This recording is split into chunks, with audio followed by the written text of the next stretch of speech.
Bom, a pergunta que nós fazemos para iniciar é: Deus existe? Como eu disse, é uma pergunta de profundo cunho intelectual e acadêmico, porque se Deus existe, nós devemos estar convencidos que é a maior verdade de todos os tempos. E se Deus não existe, é o maior embuste de todos os tempos. Ou seja, é um tema que quer você seja um ateu, ou um crente, um agnóstico, ou um cético, não sei qual área você quer seguir, você não pode ficar alheio à questão da existência de Deus. Seja para defender, seja para atacar. Eu quero começar já citando a frase de um dos filósofos que eu mais admiro. Quando eu digo admiro, não significa que você concorda 100% com o que a pessoa diz. É Descartes. E Descartes dizia que um homem, para acreditar em alguma coisa, deve, em princípio de tudo, desconfiar. A desconfiança deve estar na base da crença. E eu começo com essa frase de Descartes porque, sendo um seguidor deste papel, eu quero dizer para vocês que eu sou um teísta cético. E alguns podem suspeitar do paradoxo dessa minha frase. Como você pode ser um teísta cético, alguém que acredita, mas descrê? Eu estou preparando um livro que o título será O Ceticismo da Fé, porque às vezes é preciso duvidar para crer. E vou mostrar para vocês até o final desta palestra que muito das minhas crenças, do meu código de valores, da minha cosmovisão, é sustentado das dúvidas que eu tenho a respeito da vida, dúvidas sinceras. E vamos começar um pouquinho, antes de tratar propriamente do tema de Deus, para colocá-lo de maneira mais apropriada só marcar meu tempo aqui, de maneira mais apropriada nesse ambiente acadêmico de uma universidade federal, começar com uma proposta de um dos grandes acadêmicos brasileiros, já famoso, já falecido, Anísio Teixeira. Anísio Teixeira diz que as universidades são elas que fazem hoje, com efeito, a vida marchar. Nada as substitui, nada as dispensa. Nenhuma outra instituição é tão assombrosamente necessária. Então vamos colocar, se a universidade é um lugar para fazer você pensar, para fazer você refletir, para você pensar um pouco mais sobre a vida e filosofar, quando se fala de fé numa universidade, uma universidade pública, alguns já falam assim: que é isso, você está de brincadeira comigo? Fé é coisa para tratar na religião, nas igrejas, na missa, no culto, no ambiente religioso que você vai. A academia é para a gente tratar de física, química, evidências, biologia, filosofia no máximo. Alguns até querem dizer que a filosofia está morta. Eu não acredito nisso, porque eu tenho graduação em filosofia também. Mas fé, não, desculpe-me, até se eu pudesse levantar contra um evento que fale sobre Deus e fé na universidade, eu levantaria. E vocês talvez já devem estar acostumados a ambientes em que muitos defensores da não-fé ou da incongruência entre fé e razão dizem geralmente para os alunos: olha, fé, você precisa superar isto, pense grande, seja racional, seja mais inteligente, questione tudo, tudo é relativo, você não é mais uma criança. Só que quando uma pessoa coloca isso, eu pergunto para ela: você está deixando o aluno questionar tudo, inclusive o que você está dizendo em sala de aula? Mas há pessoas que geralmente eles são muito plurais enquanto você concorda com eles. Quando você discorda, eles se tornam altamente fundamentalistas. Então eu acho muito interessante que alguns mais secularizados, que negam a fé, falam assim: não, eu quero que o meu aluno questione tudo. Tudo bem, mas não questione o que ele fala em sala de aula, senão você vai reprovar. Vamos pensar um pouquinho nesse ambiente aparentemente antirreligioso que tem nas universidades. É quase que uma situação psicológico-partidária, com camisetas, folders, um verdadeiro marketing de antirreligiosidade, antifé, antiteísmo. Eu conversando com um amigo meu da Unicamp, que é ateu, ele falou: não, mas eu não acho que é correto apresentar Deus em sala de aula. Eu falei: tudo bem, desde que você também não apresente o não-Deus. Por que o teísmo não é bem-vindo em sala de aula, mas o ateísmo, que também é uma corrente filosófica, é bem-vindo? Então vamos analisar um pouquinho. Será que esse criticismo não está fazendo os alunos acabarem se voltando para um novo tipo de religiosidade, contra o formato, contra os deuses? Algumas propagandas antirreligiosas chegam a ser até desrespeitosas. E eu acho interessante que num ambiente com tanta preocupação com a tolerância, com a homofobia, com o respeito pela diferença. Antes de vir para cá, eu estava no hotel assistindo aquele canal do Supremo, onde eles estavam julgando uma causa. E olha que interessante, quando eu cheguei no hotel, eles estavam começando a julgar uma causa de um rapaz que foi excluído de entrar para o corpo de bombeiros porque tinha uma tatuagem. Isso era por volta de 1h da tarde. Eu saí do hotel agora às 5 horas, ainda estavam na mesma temática. Se o rapaz tem direito a ser do Corpo de Bombeiros tendo uma tatuagem ou não tem. E o tema assim, temos que respeitar o direito de expressão, etc. E por que isso não vale para a religião também, para a fé? Parece que Deus não é bem-vindo em muitos centros universitários e sempre colocam, olha, você tem que ter um livre pensamento, jogue a religião no lixo. Temos uma demanda de evidência e exija evidência e pense criticamente. Adultos com amigos imaginários são estúpidos. Isso é a promoção de Richard Dawkins e os famosos cavaleiros do Apocalipse, do neoateísmo. Então eu acredito em Deus, então eu sou um estúpido. E eu conheço muitas pessoas com doutorado, mestrado, graduados, acadêmicos, que também são estúpidos. Então nós temos um problema sistêmico na educação do século XXI, que estão dando diplomas de mestrado, doutorado, pós-doutorado e livre docência para pessoas estúpidas. E o curioso é que muitas universidades que querem romper com a religião, achando que agora vão fazer o aluno um livre pensador, eu pergunto, estamos realmente fazendo o nosso papel? É uma autorreflexão para nós professores. Olha que interessante esses dados aqui. Uso de drogas por universitários. 48,7% dos estudantes já experimentaram drogas ilícitas. Isto é o dobro da taxa da população brasileira. Se a universidade tem os alunos mais livre pensadores, se a universidade tem os alunos mais acadêmicos, se a universidade tem os alunos que superaram o mito, especialmente o mito religioso, a lenda, a fábula, o conto da carochinhas, os alunos que vão sair para formar esse país. E eu tenho nas universidades o dobro do uso de drogas ilícitas em relação ao que está fora da universidade. Amigos, isso aqui é um dado da Unicamp, algo está errado. No mínimo, algo está errado. Universitários são a parcela da população que mais consome drogas. E eu me lembro uma vez que eu cheguei na USP e estava escrito assim, se o Papa, na época era o Bento XVI, se o Papa Bento é 16, por que eu não posso ser? E na época 16 no Código Penal era usuário. Existe uma verdadeira apologia a isso. Sem contar outros problemas, eu tenho um livro aqui curioso, é de vários autores, e as questões do cotidiano universitário. Vários problemas foram colocados em universidades brasileiras e do exterior. Alunos com dificuldade de expressar ideias próprias e criatividade. Então, realmente, nós estamos conseguindo, no ambiente secular, colocar os alunos para pensar. Deus foi banido. Religião que prende você. Religião que nós queremos libertar você de tabus religiosos, de crenças, de missa, de ideia de padre, de pastor, de chefe de centro espírita. Nós queremos libertar você de conceitos teológicos ou religiosos. Você vai ser um livre pensador. Se estamos com esse objetivo, por que os alunos estão com dificuldade de expressar ideias próprias e criatividade? Eu pergunto, será que realmente nós não estamos apenas tornando os alunos meros refletores do pensamento alheio, assim como acusam as religiões de fazer com os membros, só que com outra roupagem? Os alunos estão tendo dificuldade de se expressar por escrito, dificuldade de produção de texto e inteligência fluida, dificuldade de lerem de entender o que leram, analfabetismo funcional, dificuldade de reflexão e o último que eu destaco com um asterisco, dificuldades de lidar com questões existenciais. Eu tenho alguns artigos aqui a mais que me surpreendem, todos eles analisando sobre o problema do suicídio entre alunos universitários. E me chama a atenção que alguns falam o seguinte, os países mais desenvolvidos no mundo são os países que têm menor taxa de religiosidade, como Suíça, Suécia, Noruega, Holanda, Alemanha. E de fato. Mas me chamou a atenção que eu tive recentemente dando uma palestra em Berlim e eu fiz uma pergunta para o auditório, a maioria deles secularizados, antirreligiosos. Eu perguntei por que as taxas de suicídio daqui de Berlim são 4 vezes mais altas do que os países mais pobres da África. Se ali estão as pessoas mais equilibradas, as pessoas de maior pensamento, que não estão presos à crendice daquelas massas mais simplórias, por que eles têm tanta dificuldade de lidar com problemas sérios da vida? E, aliás, eu já continuo dizendo uma pergunta que eu sei que pode vir do auditório. Muitas pessoas têm dificuldade de conciliar a existência de Deus com a existência do mal e do sofrimento, ou seja, é o trilema de Epicuro.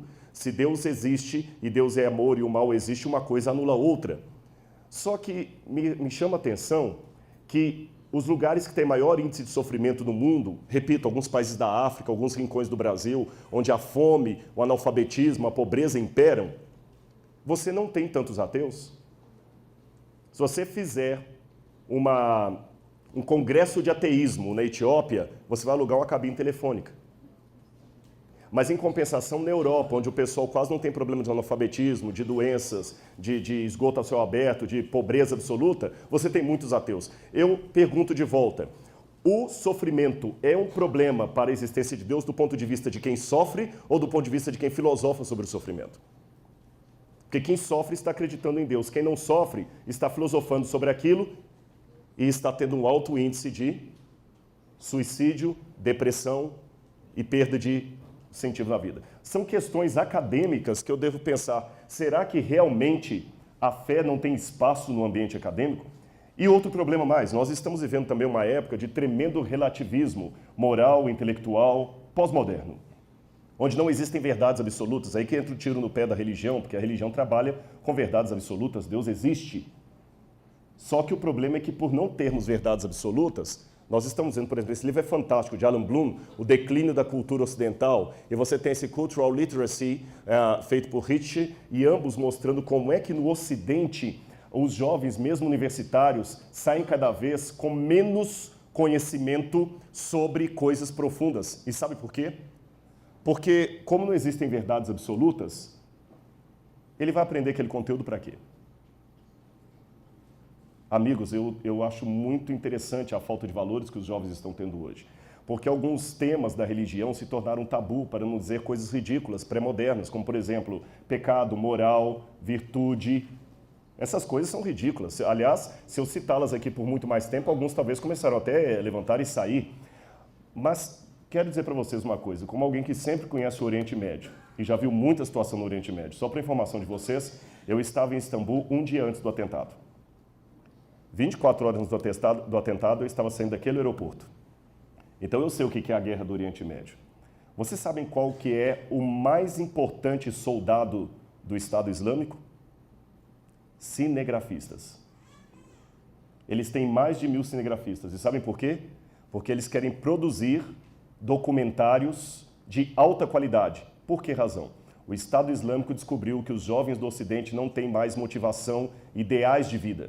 Porque tudo é relativo.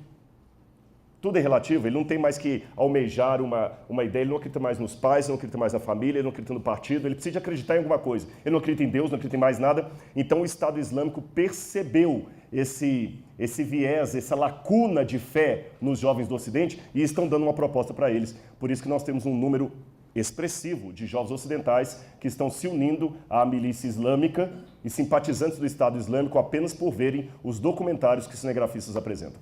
Viram a falta de ideologias, o que causa nos jovens? A falta de valores? Continuando. Tudo isso que eu estou falando seria cômico se não fosse trágico.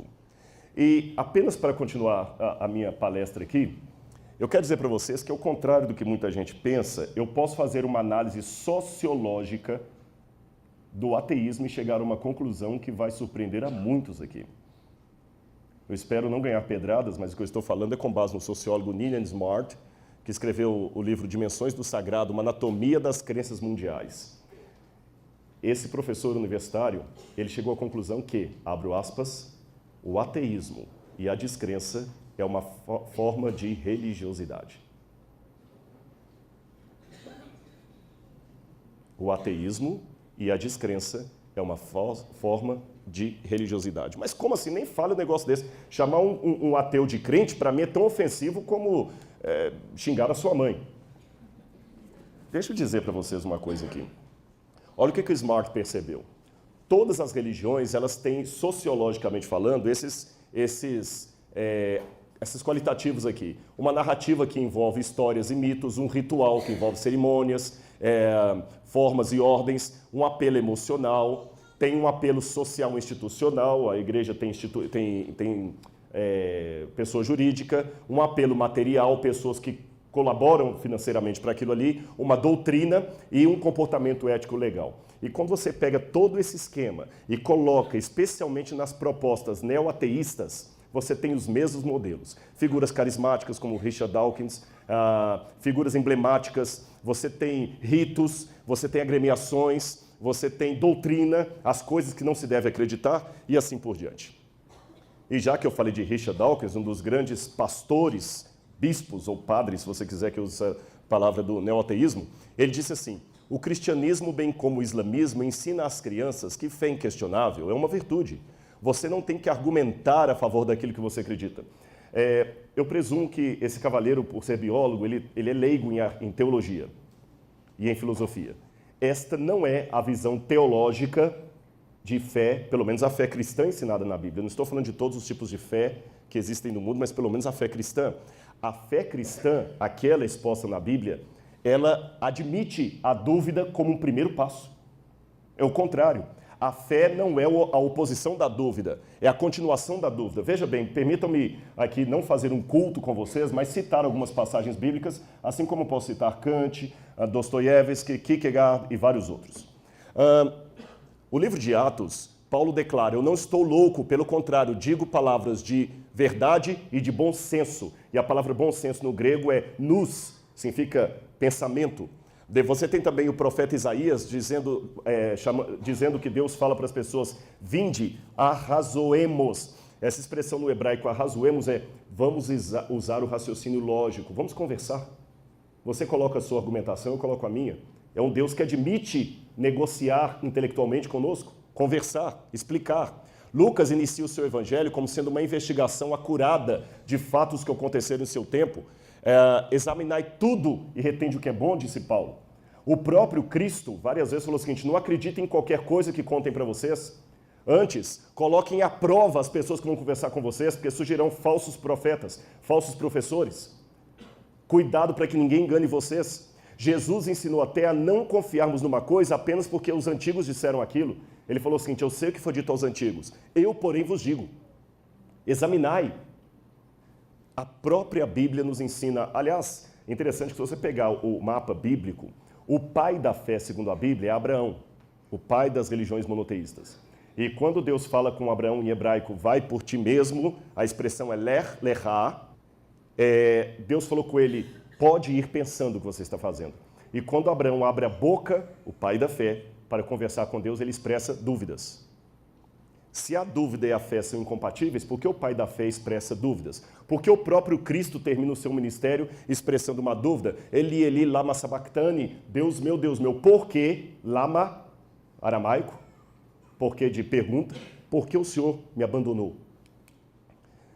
E eu gosto muito, eu recomendo a leitura desse livro de Umberto Eco e Carlo Maria Martini, que é um especialista em grego koiné da Itália. E Umberto Eco vocês conhecem, um grande medievalista e escritor de vários livros, inclusive O Nome da Rosa, Em que creem os que não creem. É uma leitura filosófica pesada, mas muito agradável. Eu recomendo como Reader's Digest aí para vocês, muito formidável. Olha, aliás, eu vou até fazer uma coisa, eu não sou ciumento de palestra. Se alguém quiser depois a cópia desse PowerPoint, tendo um pendrive, eu não sei como é que pode fazer para chegar o pessoal aí, tá certo? Carl Sagan, quando escreveu aquela novela Contato, que virou até filme, ele tem um personagem lá, Dr. Arroway, que menciona o seguinte: você não pode convencer um crente de nada, pois a sua crença não é baseada na evidência, ela é baseada numa profunda necessidade de crer, de acreditar. Será que é isso mesmo?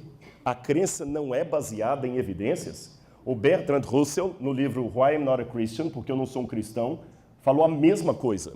Podemos definir fé como a firme crença em algo para o qual não há evidência. Quando há evidência, ninguém fala de fé. Não falamos de fé quando dizemos que 2 mais 2 são 4, ou que a Terra é redonda. Nós só falamos de fé quando desejamos substituir a emoção pela evidência. Será que isso procede? Deixe-me dizer a vocês que até muitos religiosos têm, a meu ver, uma ideia equivocada do que é fé.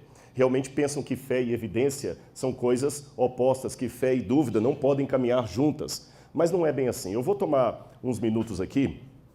Essa introdução toda pode parecer um pouco longa para entrar ao tema da existência de Deus, mas ela é necessária como fundamentação teórica para que nós possamos falar uma linguagem mais palatável do ponto de vista do método crítico. Há muitos debates sobre o que é ciência. E eu não vou entrar neles aqui porque daria toda uma conferência apenas sobre essa vertente, o que é ciência.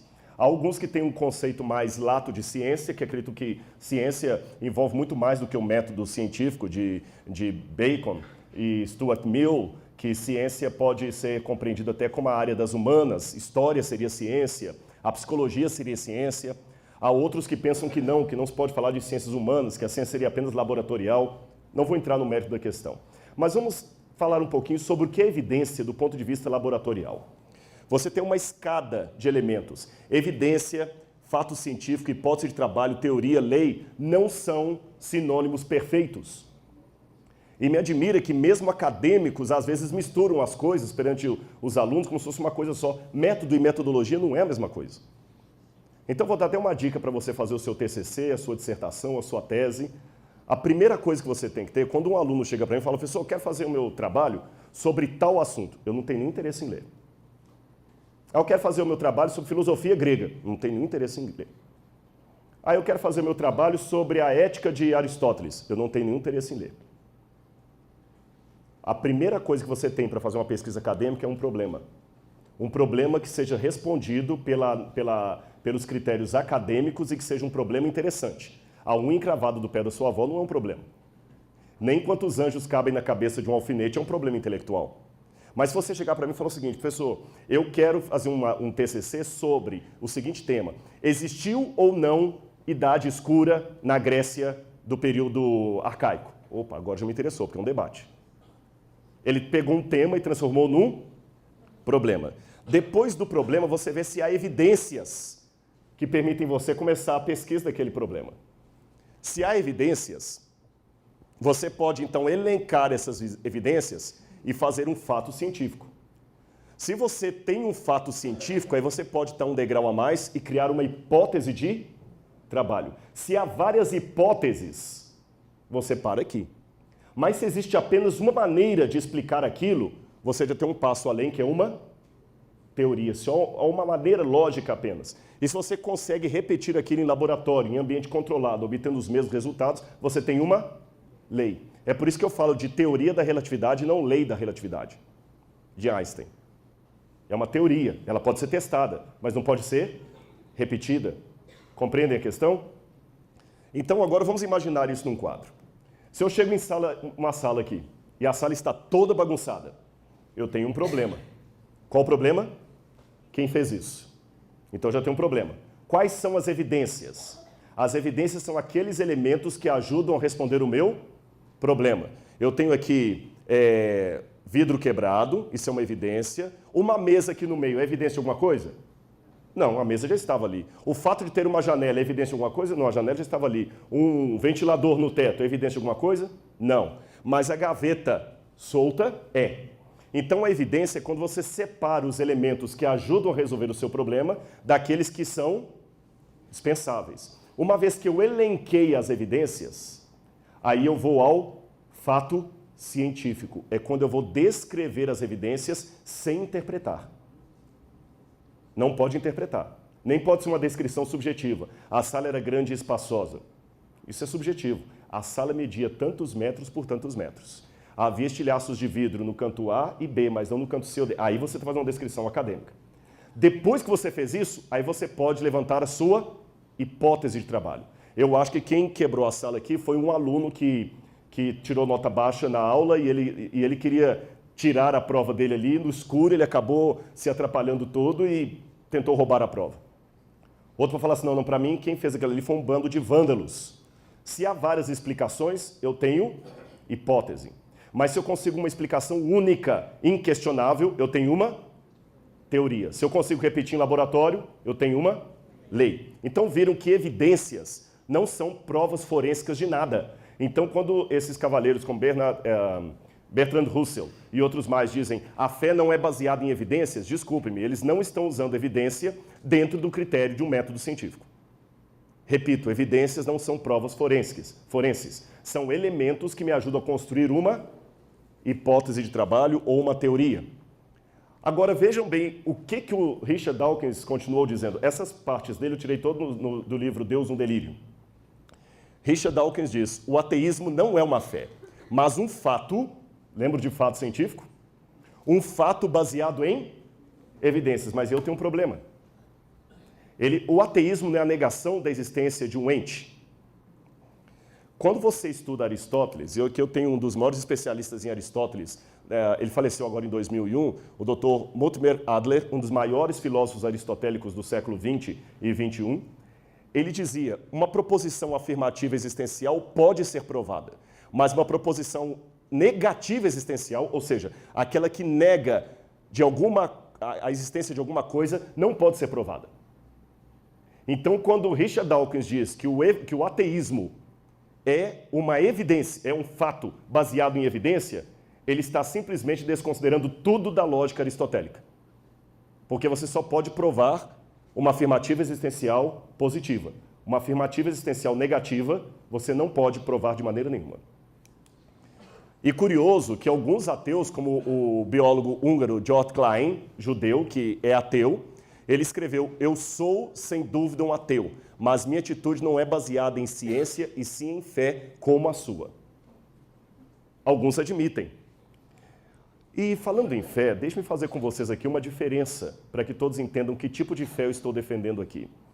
Uma vez, eu não sei se isso eu nunca li em fonte primária, eu vou citar aqui aquelas citações que não fazem parte da sua comprovação, mas faz sentido. Dizem, repito, não está em fonte primária isso, que perguntaram a Einstein se ele acreditava em Deus, ele replicou de volta, pergunte-me o que você entende de Deus, eu vou te dizer se acredita ou não.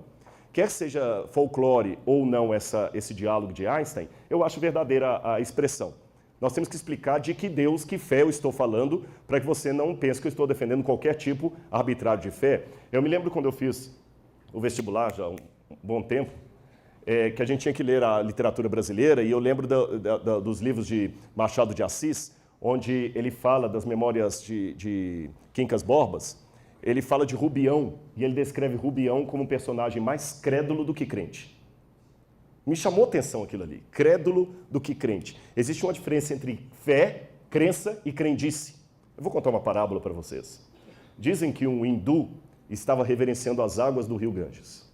Ele mergulhava todos os dias ali. Um amigo europeu falou com ele assim, rapaz, não mergulhe nessas águas, elas estão poluídas. Ele falou, não é possível, esse rio é sagrado, o Ganges é o rio sagrado, todos mergulham aqui, tomam essa água. O amigo falou, essa água está poluída. Ele falou, não está. O amigo pegou algumas gotas da água e colocou no microscópio. Quando o hindu viu as águas do rio completamente poluídas, desgostoso com a realidade, ele tomou uma pedra, quebrou o microscópio e continuou mergulhando. Essa é a diferença entre crença e crendice. Uma coisa é querer descobrir a verdade, outra coisa é querer que a verdade esteja ao meu lado, custe que custar. Aí você já pensa assim, Rodrigo, mas crendice, pelo que eu vejo, é coisa de religioso. Eu não vejo isso no mundo acadêmico. Será que não?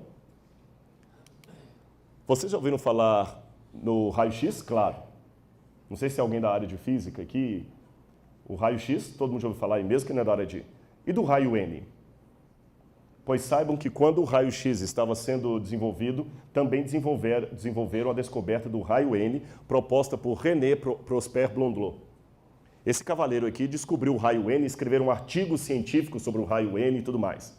Até que Robert Wood, da revista Nature, desconfiou, depois de décadas de ensino do raio-N, que aquilo tudo era uma histeria coletiva, uma crendice, uma ilusão de ótica. E ele provou isso. Ele pegou os maiores especialistas em raio-N, levou a uma sala e, sem que eles soubessem, tirou a lente que produziria o espectro. Você sabe que sem lente você não produz espectro de raio algum.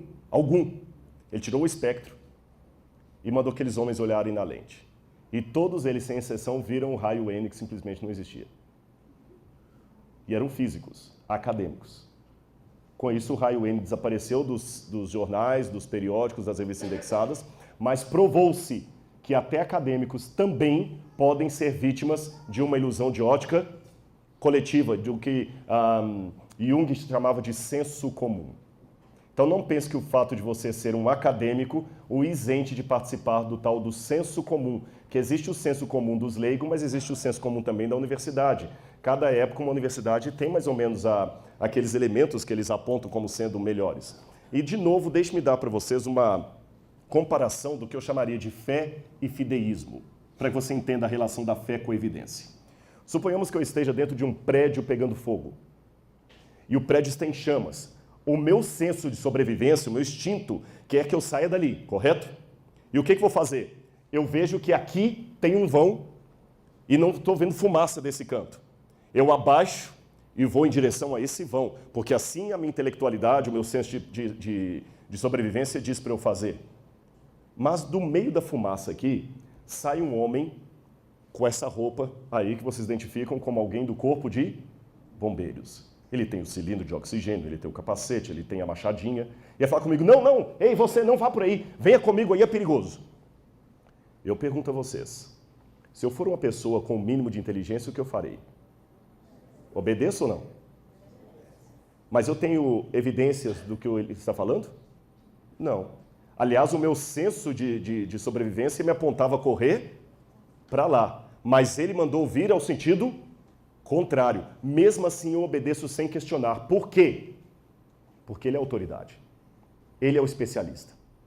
Mas não é uma fé, isso é fé. Não é o momento de eu dar uma de intelectualoide e sentar com ele e falar, não, calma, vamos discutir primeiro. Qual a fundamentação teórica do que você está dizendo? O que é que eu tenho que acreditar em você? Eu falo assim, tchau, vou embora. Nesses momentos, eu tenho que obedecer e seguir sem questionar.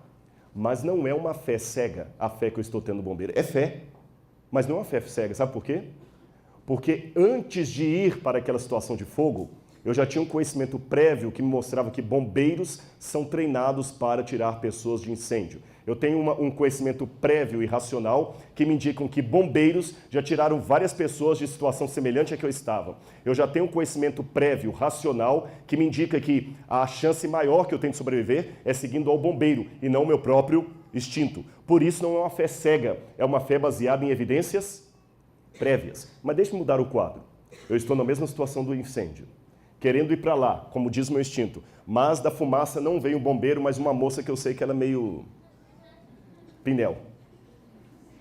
E ela chega e grita, meu amor, você está indo aí? Não, vá para aí, venha comigo que eu vou ter um par de asas e nós dois vamos sair juntos daqui voando. Se eu desobedeço o meu senso de sobrevivência para seguir essa menina, aí eu não estaria tendo fé, eu estaria tendo fideísmo. Uma fé cega, uma fé que não é baseada em evidências. Aquela menina não tem evidência nenhuma que pode me tirar dali. O sair correndo atrás dela é um ato desesperado de me agarrar a qualquer coisa que apareça, mesmo sem ter evidências racionais que me apontam para aquilo. Ou seja, a fé que eu estou defendendo aqui para vocês é diferente do fideísmo.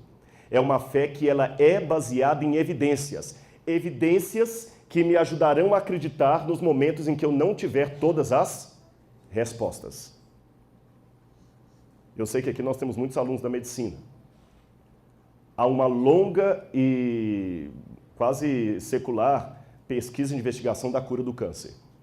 E quantas vezes o médico, o cientista, está tentando investigar a cura do câncer, ele vai por aqui, e vai um monte de dúvidas que ele não sabe como responder.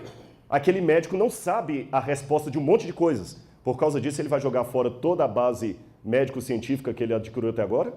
Não. Mesmo que ele não tenha todas as respostas, ele sabe que está no rumo certo, porque ele tem evidências que apontaram para aquilo.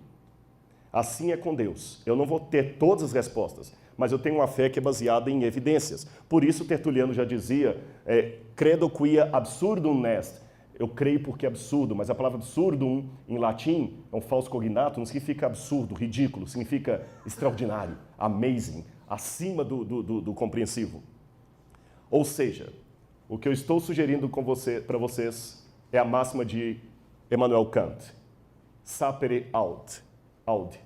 Ouse conhecer. Ouse saber. Ouse questionar. Então, para a gente não trabalhar com preconceito, vamos aqui ter 50% de chance de Deus existir e 50% de chance de Deus ser um mito. Tá certo? Deixe-me tratar mais um pouco sobre a fé com vocês. Archibald Robertson, especialista em grego, ele coloca que a palavra grega traduzida por fé, pistis, ela aparece umas 240 vezes na Bíblia, ela pode ser traduzida como atestar, é um antigo verbo que significa equipar, fornecer, ela é usada por Demóstenes para apresentar evidência do que se diz. Viram que fé e evidência não são opostos? Mas tem um verso da Bíblia que pode causar escândalo em pessoas de mente acadêmica, que diz assim, ora, sem fé é impossível agradar a Deus, porque é necessário que todo aquele que se aproxima de Deus creia que ele existe e se torna galardoador dos que o buscam, Hebreus 11, verso 6. Peraí, Rodrigo, se você acabou de falar que a fé baseia em evidência, como é que a pessoa tem que ir a Deus já crendo que ele existe?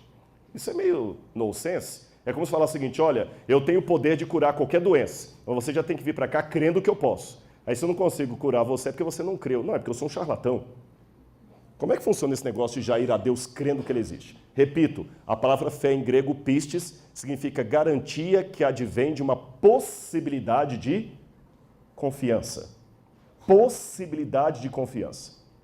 Tá, tudo bem, Rodrigo, eu entendi. Mas como eu devo ir a Deus crendo que ele existe? Isso não faz sentido na minha cabeça. Quando você está precisando de um financiamento para comprar um carro, para pagar o FIES, para pagar a universidade, um financiamento para trocar de carro, para comprar uma casa, para aumentar seus negócios, você geralmente vai pedir o financiamento aonde?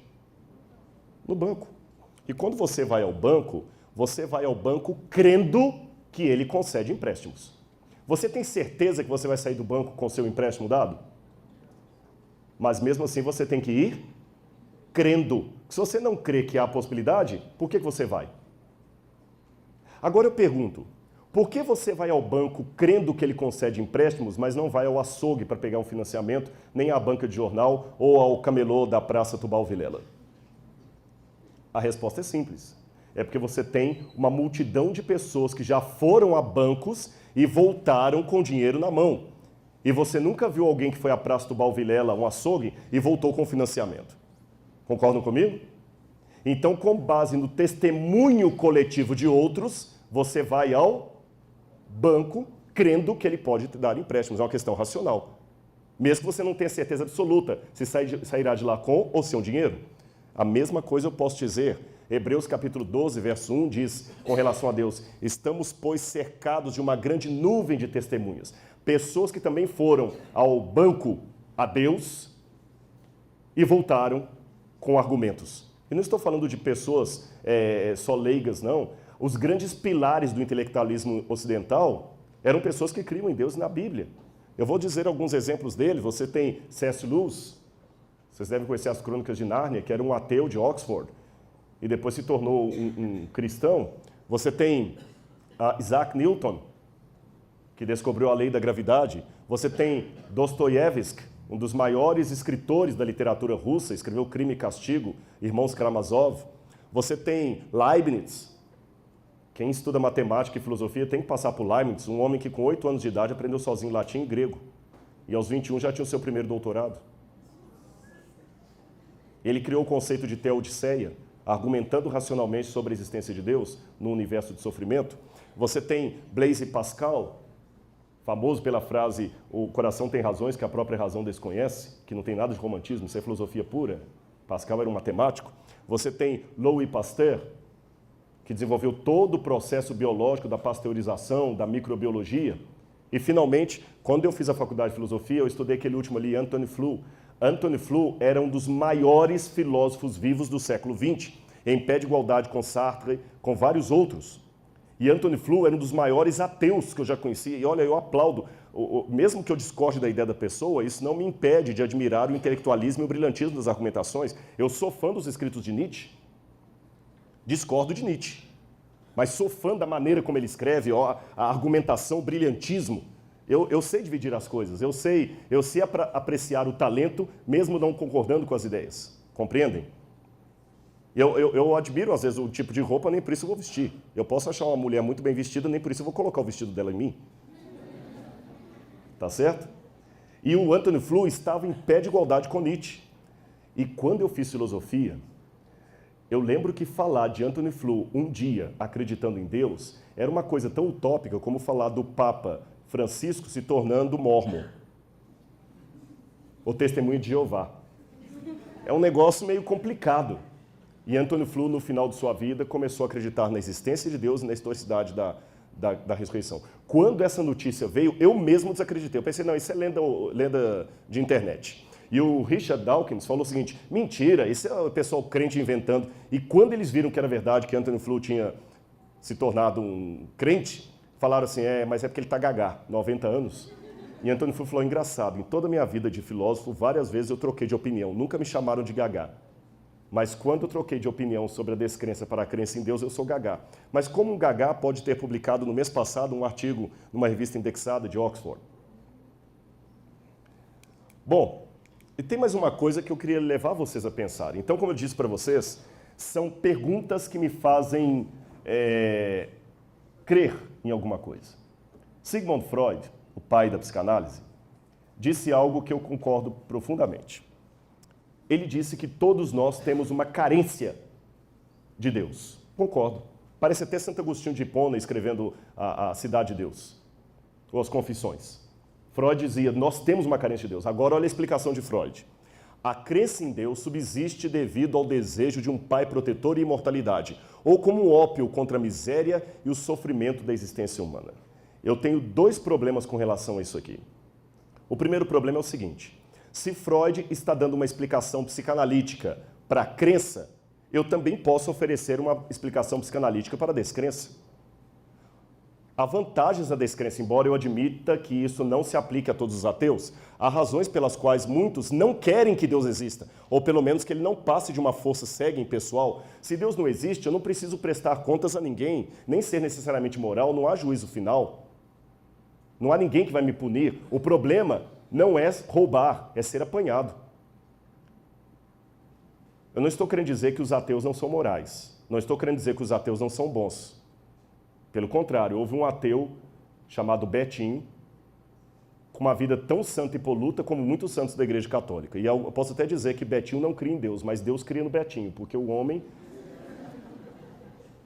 Entendem? Eu não sou daquele tipo que demoniza os ateus. Eu tenho grandes amigos ateus. Grandes amigos ateus. Eu não demonizo os ateus.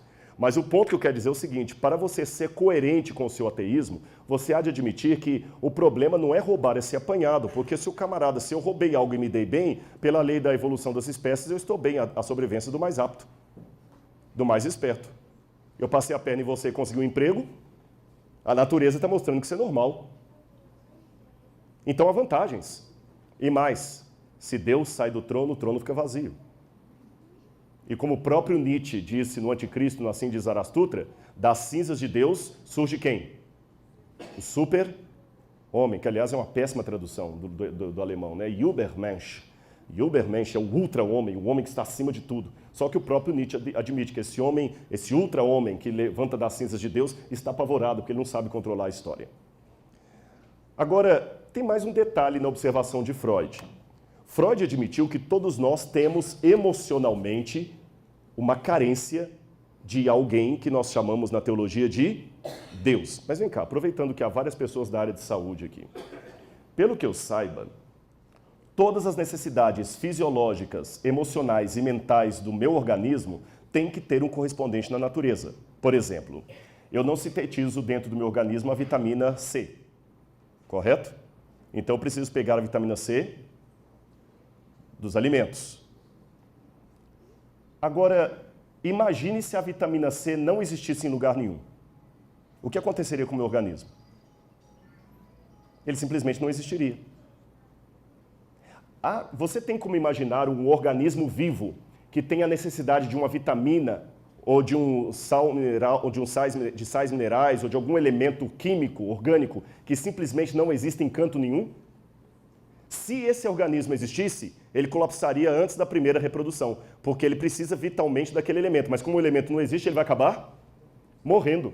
Para que esse organismo continue existindo, o elemento do qual ele necessita tem que existir em algum canto da natureza. Falando em fisiologia, é muito estranho imaginar órgão reprodutor masculino sem existir órgão reprodutor feminino. É muito estranho imaginar pulmão sem imaginar o oxigênio, imaginar rins sem imaginar água, imaginar necessidade de clorofila sem a clorofila. Agora é Freud que quer me dizer que tem uma necessidade de Deus, mas Deus não existe. Isso não faz sentido do ponto de vista argumentativo. É como se eu precisasse de uma vitamina, de um elemento que não existe. Então, de onde vem essa carência? A primeira pergunta é, se Deus não existe, de onde vem a necessidade que temos dele? E não adianta falar, não é do pai protetor. Não. O pai é apenas segundo a psicanálise. Esse é um problema da filosofia, da psicologia, porque na infância os pais substituem para nós a imagem de Deus. Mas quando nós crescemos e aquela imagem do pai ideal some, a carência continua. Nós só substituímos por outras coisas. Então, por que essa carência permanece? Se Deus é uma ilusão, por que nascemos iludidos? E mais, por que acadêmicos continuam acreditando em Deus? Você sabe que na época da Guerra Fria entre Estados Unidos e União Soviética, os russos ganharam aparentemente a corrida espacial ao colocarem o primeiro cosmonauta em órbita, Yuri Gagarin. Yuri Gagarin viu a Terra do espaço, declarou: a Terra é azul. Mas ele não parou nessa declaração poética, ele falou: eu fui ao espaço, subi mais alto que qualquer homem, e Deus não estava lá. Deus de fato é uma crendice. Só que interessante que, apesar de Yuri Gagarin ter ido ao mais alto espaço e dizer que Deus não estava lá, anos depois, Frank Borman foi enviado ao espaço numa órbita 2 vezes mais alta do que a de Yuri Gagarin. E quando Frank Borman estava lá no espaço sideral, ele viu a Terra. E eles ligaram todos os rádios e TVs do mundo inteiro para escutarem a voz de Frank Borman. E perguntaram: Frank Borman, o que você, como um homem de ciência, tem a dizer estando aí no espaço? Sabem qual foi a resposta de Frank Borman? Eu saúdo a todas as pessoas que estão em San Diego, na Califórnia, e aos meus parentes também. E a única coisa que eu tenho a dizer aqui do espaço sideral é o seguinte: no princípio, Deus criou o céu e a terra. A terra, porém, era sem forma e vazia. Havia trevas sobre a face do abismo, o Espírito de Deus pairava sobre as águas, e fez Deus a luz e viu que a luz era boa. Será então que realmente Deus não estava lá? Uma questão de ponto de vista de Yuri Gagarin. Bom, o próprio Salmo diz: provem e vejam que o Senhor é bom. Essa palavra prova em hebraico é ta'am, significa investigar, experimentar sensorialmente, como o sabor de uma coisa. Agora, eu já estou indo para a última parte da minha palestra. Eu tenho uma afirmação meio taxativa que vai surpreender alguns. Eu posso provar que Deus existe? A resposta é não. Então, Rodrigo, você fez eu perder o meu tempo. Você enrolou a gente até agora, falando de fé, de evidência e tudo mais, para admitir que Deus não... Então, é uma questão de calma. Lembra que eu falei do método científico? Evidência, hipótese de trabalho, fato, etc, etc. Eu não posso provar que Deus existe. E isso, do ponto de vista teológico, faz todo sentido. Por que razão? Primeiro, vamos lembrar de Karl Popper. Não sei quantos já estudaram sobre o Círculo de Viena, depois da Segunda Guerra Mundial, quando vários especialistas se reuniram na Áustria para tentar resgatar o valor da ciência. É o neopositivismo, uma vez que a ciência estava desacreditada devido às guerras. E um dos mais famosos foi Popper. E Popper falava muito da verificabilidade versus falseabilidade. Popper estabeleceu os limites da ciência. E ele falou: a ciência não pode investigar aquilo que está além da verificabilidade, da falseabilidade, do falseável. O que é isso? Eu tenho aqui 2 exemplos. Eu tenho a famosa frase de Nero, dita por Suetônio, segundo o qual, na hora que o grande imperador romano, terrível imperador Nero César, estava à beira da morte, ele teria dito: qualis artifex pereo, que grande artista morre hoje. Agora eu pergunto, será que Nero falou isso mesmo? Isso não é falseável, não é verificável. Por isso está além da ciência laboratorial empírica. Agora vejam essa outra situação. Se eu declarasse: gasolina de automóvel não serve para avião. Isso já é científico. Por quê? É falseável. Como falseável? Basta você pegar a gasolina de automóvel e colocar num avião para ver se funciona. É passivo de ser verificado, é falseável. Então, essa afirmação é científica. A afirmação histórica não é. Outra questão. Euclides, quando falava da geometria, ele colocava uma diferença. Você sabe que matemática também não é ciência, matemática é linguagem. E Euclides já estabelecia isso dizendo que é uma diferença entre postulado, um axioma, e teorema. Qual a diferença? Um postulado, um axioma, é uma coisa que você afirma porque todas as evidências apontam para aquilo, é lógico afirmar aquilo, mas você não tem como provar ou comprovar ou verificar, ou para usar a linguagem posterior de Popper, falsear, porque está acima do seu calibre mental, está acima da sua capacidade de investigação, está acima da sua capacidade de verificação e análise. Mas o teorema você pode comprovar, porque está dentro do seu escopo mental. Por exemplo, o quinto Se não me engano, é a quinta lei, ou o quinto axioma de Euclides, as retas paralelas. Duas retas paralelas infinitas, segundo alguns, jamais se cruzam. Outros acham que se cruzam, etc. Eu não vou entrar no mérito da questão. Mas duas retas paralelas e infinitas são um postulado, não um teorema. Por que são um postulado? Porque você não tem como provar isso. Para provar, você deveria ter uma régua do tamanho de quê? Do infinito. Quem aqui tem uma régua do tamanho do infinito? Quem tem uma capacidade de dimensionar o infinito de canto a canto, se é que o infinito tem canto? Portanto, esse estabelecimento das retas paralelas de Euclides é um axioma, não um teorema. Porque o teorema pode ser verificado. Aqui que vem a questão. Deus não é teorema. Deus é axioma. Porque se Deus fosse teorema, Deus poderia ser verificado, comprovado, analisado, medido. Se Deus pudesse ser medido, analisado, falseável, ele seria pequeno demais para ser Deus. É por isso que eu não posso provar a Deus como não posso provar as duas retas paralelas de Euclides. Eu posso enunciar a Deus. Ficou claro? Deus é axioma, Deus é postulado, não é teorema, por isso que eu não posso provar que Deus existe. Mas eu também não vou... O postulado não é uma coisa de graça que qualquer um pode postular o que quiser. Ah, então já que é assim, Rodrigo, eu vou postular que elefantes azuis existem. Ah, mas eu não posso provar que não existe? Mas também não pode provar que existe? Não é isso. Para você enunciar um postulado, ele tem que ter um mínimo de arrazoado, cartesiano, sistêmico, lógico, racional. E qual é o elemento que eu aponto para vocês nessa noite para dizer que Deus é uma hipótese mais do que razoável? Eu vou começar com Parmênides, da escola eleática, um dos pré-socráticos. E antes que você pense que filosofia é coisa ridícula, deixe-me dizer a você que, não esqueça, eu posso provar isso. Talvez não na minha palestra, mas na hora das perguntas. É graças aos filósofos pré-socráticos, eleatas, e a Aristóteles, que hoje você pode tirar uma foto e postar no seu Instagram. Sabia disso?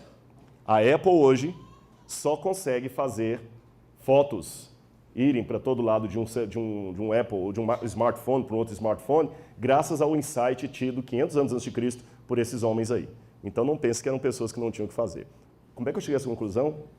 Depois eu posso explicar. E o Parmênides fez uma pergunta dessas que parecem ser loucas, ou uma proposta, mas ela é sensata. É preciso pensar e dizer isto. Aquilo que é, existe. Ou colocando em forma de pergunta por Leibniz, por que existe algo ao invés de nada? Vou repetir. Reflitam comigo. Por que existe algo ao invés de nada? Você sabe que você pode chegar ao extremo de questionar tudo, como os filósofos ceticistas, como David Hume, por exemplo, que chegou a duvidar até do que eu estou vendo. Lembra o autoceticismo de Hume? Hume duvidava até que eu estou vendo. E quem me garante, dizer David Hume, que o que eu estou vendo não é uma ilusão da minha cabeça? Matrix. Será que vocês estão realmente me assistindo ou eu estou sonhando com tudo isso aqui? Será que eu realmente estou à sua frente ou você está me projetando na sua cabeça? Os loucos também imaginam coisas. Até que Descartes quebrou toda essa tese e falou o seguinte, tá, mas tem uma coisa que eu não posso duvidar. O quê? Da minha existência. Porque ainda que você seja uma ilusão, para essa ilusão estar acontecendo, eu tenho que estar projetando essa ilusão em algum lugar. Senão essa ilusão não existiria. Então, eu penso, logo existo. Cogito ergo sum. Simples. Agora vamos então. Por que existe algo ao invés de nada? O ponto mais comum hoje da física, eu não sou físico, mas a teoria mais badalada atualmente é do Big Bang. O instante zero em que tudo começou. Tudo. Espaço, tempo, energia, gravidade. E o que havia antes disso? Nada. Só que a questão é o seguinte, em latim dizia-se ex nihilo nihil fit. Vários repetiram essa frase. Ex nihilo nihil fit. Tradução, do nada, nada se faz. Se eu tenho um monte de nada, mas um monte de nada é igual a nada. Se eu tenho um monte de nada e divido por nada, vai continuar nada. Então, se aqui não havia nada, por que hoje há algo? Por que há algo ao invés de nada? Do ponto de vista filosófico, é muito complicado dizer que simplesmente não havia nada. E há várias propostas para tentar resolver isso aí, mas olha o que disse Alan Sandage. Esse é um dos maiores astrônomos da atualidade, ele ganhou o prêmio Granford de astronomia, que equivale ao prêmio Nobel. Ele que calculou a velocidade com que o universo se expande à distância das estrelas. E ele disse assim: quando eu era quase um ateu na juventude, a ciência foi que me levou à conclusão de que o mundo é muito mais complexo do que o podemos explicar. O mistério da existência, disse esse astrônomo físico, só posso explicar mediante o sobrenatural. Conta isso aí para quem acha que Deus não tem espaço na física. Acho que é bastante improvável que tal ordem tenha vindo do caos. Tem que haver algum princípio organizador. Deus, para mim, é um mistério, mas ainda é a melhor explicação que tenho para o milagre da existência, porque existe algo ao invés de nada. Agora, é interessante que Michael Shemer, que é o editor da revista Skeptic, a revista Skeptic é uma revista de ateus, tipo a Super Interessante, a Veja, só que é uma revista voltada para esse recorte da sociedade de leitores ateus. E ele dizia o seguinte: em ambas a tradição judaico-cristã e visão de mundo científico, o universo um dia veio à existência, seja mediante a criação de Deus, seja mediante o Big Bang. Só que a resposta do crente que Deus criou é uma resposta que não pode ser testada. Então é uma hipótese absurda. Tudo bem, mas olha o que Stephen Hawking tem dito aí para provar que Deus não existe. Stephen Hawking, um brilhante homem que está tentando desenvolver a teoria do tudo, a teoria das cordas, a teoria do tudo, ele tem dito: o universo pode criar-se a partir do nada e Deus não é necessário. Desculpe-me, agora o cético sou eu. Prova isso aí. Testa laboratorialmente isso que você falou. Testa que o universo pode se criar sozinho. Eu li alguns livros dele, como O Grande Projeto, que ele escreve com Midlanov. E olha o que Stephen Hawking tenta explicar. Repito, eu sou leigo em física, mas com a transdisciplinaridade, a conversa o diálogo entre disciplinas diferentes, é bom que você tenha um conhecimento extramuros. Se você só conhece aquilo que você estudou, você não tem como dialogar com pessoas de outras áreas. Então, deixe-me eu dialogar um pouquinho com os físicos. O primeiro problema da autocriação que Stephen Hawking quer desenvolver é esse aqui, olha. Ele disse que aquele instante zero do Big Bang, que ali havia elementos como vácuo quântico, partículas, matéria, energia, espaço, movimento e gravidade. Desculpe-me, repito, eu não sou físico, sou teólogo, arqueólogo e filósofo. Não tem nada a ver com a área da física. Mas, para mim, como leigo, isso aqui não é nada. Isso é nada. E mesmo que houvesse essas coisas no universo, eu ainda teria um problema. Seria como se eu chegasse aqui na universidade e encontrasse betoneira, brita, cimento, areia, peneira, e falasse: pois esses elementos já estavam aqui. Aí um dia surgiu o prédio completamente feito. Meio estranho isso. Como é que as coisas explodiram e montaram todas direitinho? Mas é pior, isso aqui não havia. O instante zero, nem o espaço havia. Até o espaço foi formado. É zero, zero absoluto. O outro problema, e isso aqui não sei o que estou dizendo, não. Se você pegar Lemaitre, que é um dos pais do Big Bang, Lemaitre dizia que o instante zero era zero, que não poderia haver gravidade, nem espaço, nem energia, nem nada. É zero absoluto. É o vácuo quântico, até o vácuo quântico. O segundo problema com a autocriação é que se coisas podem surgir do nada, por que ninguém tem medo de um tigre sair do nada e se materializar e sair devorando todo mundo? Ninguém tem medo porque sabe que coisas sempre vêm de outras coisas. E para não falar assim: Rodrigo, você é um leigo, está questionando Stephen Hawking, então eu vou tomar a liberdade de pegar um outro físico ateu, Marcelo Geisler. Olha o que Marcelo Geisler falou. As teorias que Hawking usa para basear os seus argumentos, a teoria M, vindas das supercordas, têm tanta evidência empírica quanto Deus. É lamentável que físicos como Hawking estejam divulgando teorias especulativas como quase concluídas. A euforia na mídia é compreensível. O homem quer ser Deus. O desafio das teorias a que Hawking se refere é justamente estabelecer qualquer traço de evidência observacional até agora inexistente. Não sabemos nem mesmo se essas teorias fazem sentido. Certas noções, como a existência de um multiverso, não parecem ser testáveis. Então, se a minha opinião é ridícula, a opinião de um ateu físico, aí respeitado, que dá aula na Inglaterra, também é ridícula, porque ele está dizendo a mesma coisa que eu disse. E o próprio Stephen Hawking, quando escreveu A Breve História do Tempo, dizia que muitas pessoas não gostam da ideia de que o tempo tenha tido um começo, porque provavelmente ela demanda uma intervenção divina. E no livro O Grande Projeto, que eu falei com vocês que eu acabei de ler, ele mesmo e o coautor dele admitem que ao contrastarem o criacionismo da Terra jovem com a teoria do Big Bang, aquela ideia que Deus criou, ele admite que a teoria do Big Bang é mais útil, mas não se pode dizer que um dos modelos é mais real do que o outro. Ele mesmo admite que aqueles que acreditam que Deus criou não é um modelo inferior a dizer que o Big Bang não teve intervenção divina. E John Lennox, que é professor de Oxford de matemática, disse também que a teoria que Hawking coloca, ela não faz sentido. Em primeiro lugar, se a gravidade existe, quem a colocou lá?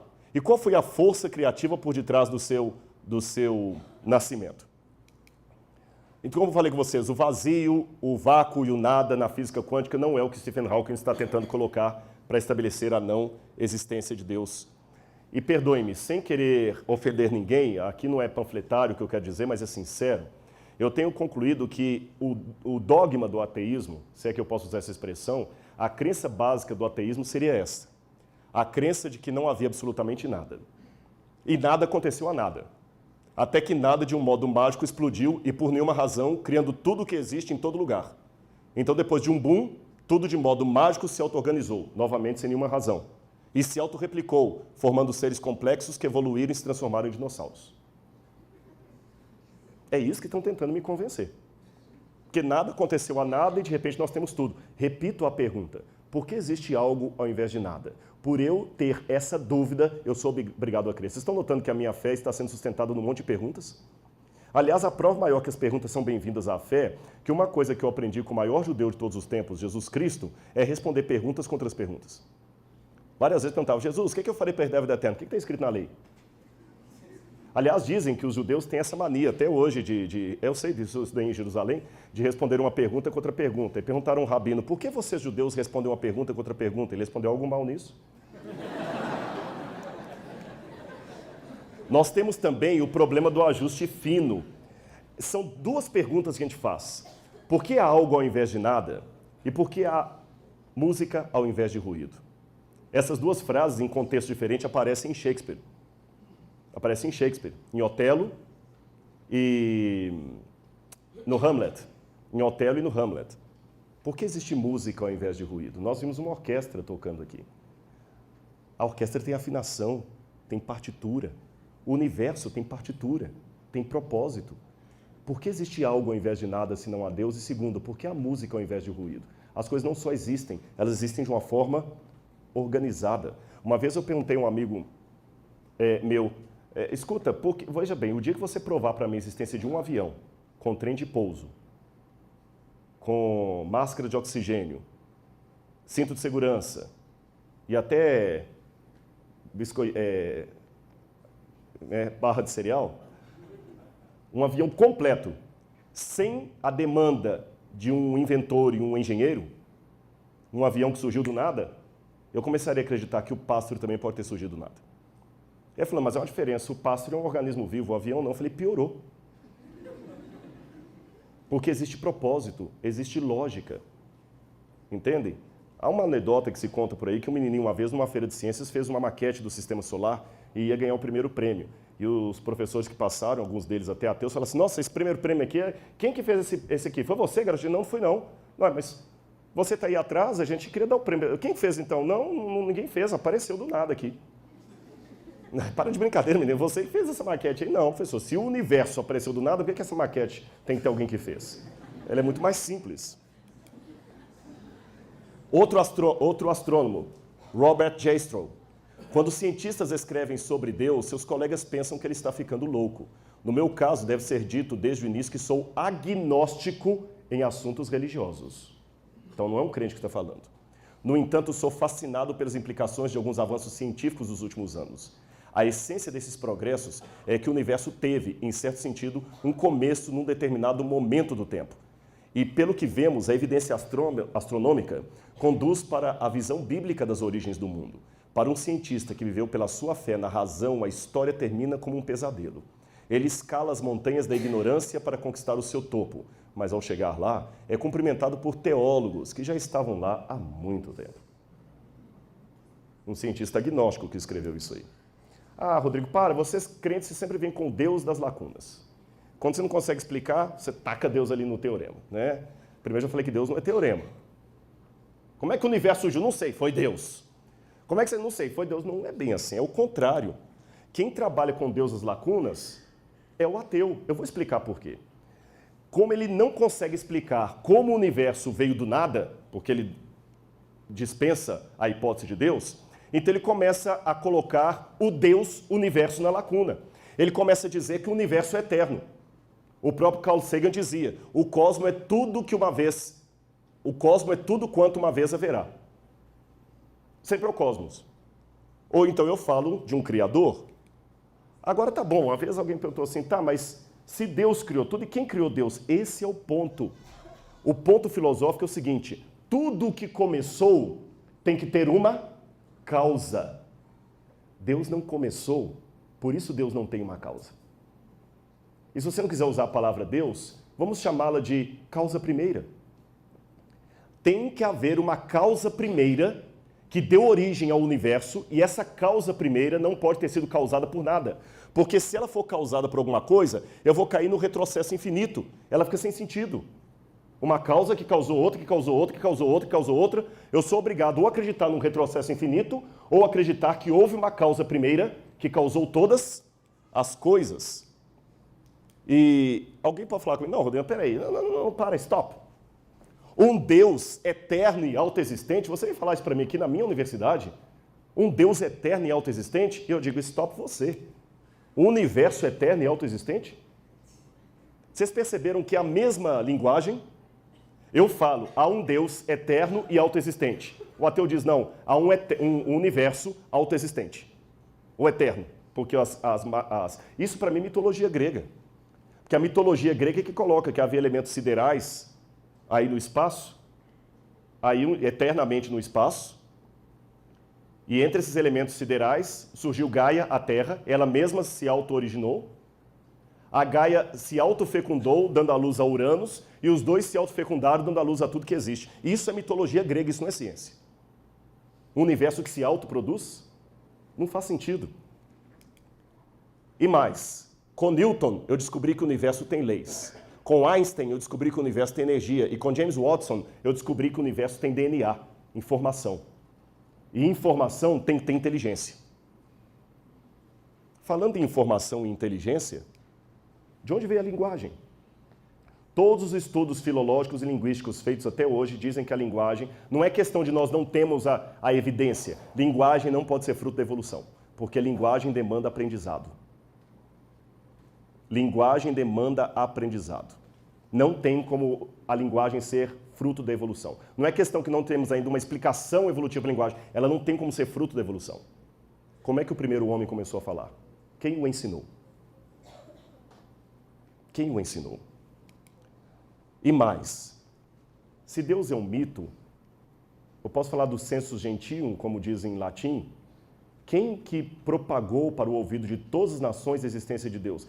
Pegue os barcos de Cabral ou de Colombo, chegue às Américas ou ao Brasil, e os índios que aqui havia já adoravam algum tipo de divindade. Vá com Marco Polo até o fim do mundo, eles tinham algum tipo de divindade. O ateísmo é algo relativamente novo. Até mesmo se você for analisar as mais antigas evidências do Homo sapiens, ele já tinha algum tipo para usar a linguagem evolucionista, ele já tinha algum tipo de divindade. Eu não encontrei até hoje traços de nenhuma civilização que fosse culturalmente ateia. E até aqueles que tentaram ser, como a China comunista ou a antiga União Soviética, quando abriram as portas, a religião entrou com força lá. Não conseguiram sustentar o ateísmo por muito tempo.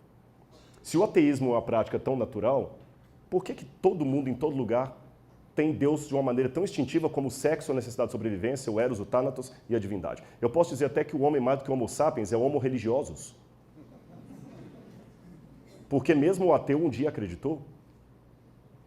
Filosoficamente falando, quando eu analiso o universo, eu sou obrigado a chegar a essas conclusões aqui. Letra A. O universo tem que ter uma causa. Ele não pode ser incausado, porque ele começou. Ele não pode ser a causa de si mesmo, porque isso não faz sentido. É como perguntar onde é que está a esposa do solteiro, ou a terceira margem do rio, ou qual o sabor da cor azul. Não faz sentido isso. O causado não pode se causar. Você não pode dar luz a você mesmo, tem que ter sua mãe. Que tipo de causa eu estou falando? Em primeiro lugar, a causa primeira que originou o universo tem que ser uma causa supernatural, porque ela criou o natural. Tem que ser uma causa poderosa, incrivelmente poderosa. Tem que ser uma causa eterna, autoexistente, sem infinita regressão de causas. Uma causa não causada. A causa que causou o universo, ela tem que ser omnipresente, porque ela criou o espaço. Se ela criou o espaço, ela tem que estar fora do espaço. Então ela tem que ser onipresente. Ela tem que ser intemporal e imutável, porque ela criou o tempo, pelo menos esse tempo como eu conheço. Não digo que ela é atemporal, mas ela é intemporal. Existe uma diferença entre atemporal e intemporal. Ela tem que ser imaterial, porque ela transcende ao espaço e aos limites físicos. Ela tem que ser pessoal, assim definido, porque ela criou de maneira intencional. Ela tem que ser necessária, porque todo o resto depende dela. Ela tem que ser infinita e singular, porque não pode haver dois infinitos. Ela tem que ser diversa e, no entanto, possuir unidade. Ela tem que ter inteligência e ser suprema. Ela tem que ter propósito, deliberadamente ela criou tudo. Ela tem que ser moral, senão nenhuma lei moral teria sido dada. Ela tem que mostrar cuidado, senão nenhuma lei moral, nenhum cuidado, nenhum detalhe seria garantido. O curioso é que quando eu abro a Bíblia, eu descubro que todas as necessidades, todas as características filosóficas da causa primeira coincidem com características bíblicas daquilo que chamamos de Deus. A Bíblia o apresenta como supernatural, poderoso, eterno, onipresente, intemporal, imutável, imaterial, pessoal, necessário, infinito, singular, diverso, mas em unidade, inteligente, com propósito moral e cuidadoso. E para terminar minha palestra, eu queria contar uma parábola para vocês. Se Platão iniciou todo o seu discurso com o mito da caverna, deixe-me contar um mito também para ilustrar o que eu quero dizer à guisa de Platão e à guisa de Jesus, que contava tantas parábolas. Havia nessa fábula que eu quero contar para vocês um grupo de ratos que moravam dentro de um piano. E esses ratos sempre escutavam o concerto do pianista do lado de fora e se deliciavam. E louvavam o pianista por toda a música bela que ele tocava. Até que um dia, alguns ratos saíram de dentro da parte mais baixa do piano e subiram até aquelas teclas ali e viram as cordas. E viram que cada vez que um martelinho de madeira com aquele veludo batia numa corda, saía um som do piano. Quando batia numa corda mais fina, saía um som agudo. Quando batia numa corda mais grave, saía um som mais grave, mais baixo. Quando duas cordas batiam ali, saía uma dissonância. Eles voltaram felizes, descobrindo o segredo da música. Não existe pianista nenhum. Nós agora temos a teoria das cordas. O que produz o som que nós ouvimos são martelinhos batendo em cordas. Não há nenhum pianista. E aí começou o debate dos ratos, se havia ou não havia pianista lá fora. E novas teorias mais rebuscadas foram colocadas para explicar aquele som sem necessidade de um músico. E muitos ratos continuaram acreditando, outros duvidaram. Mas a despeito disto, do lado de fora, o pianista continuava expondo o seu concerto, mesmo apesar da negação da sua existência. Mesmo que você continue negando, continue existindo, há vida no ar.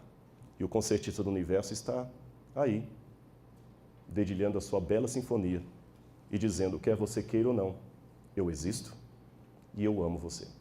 Um grande abraço. Obrigado.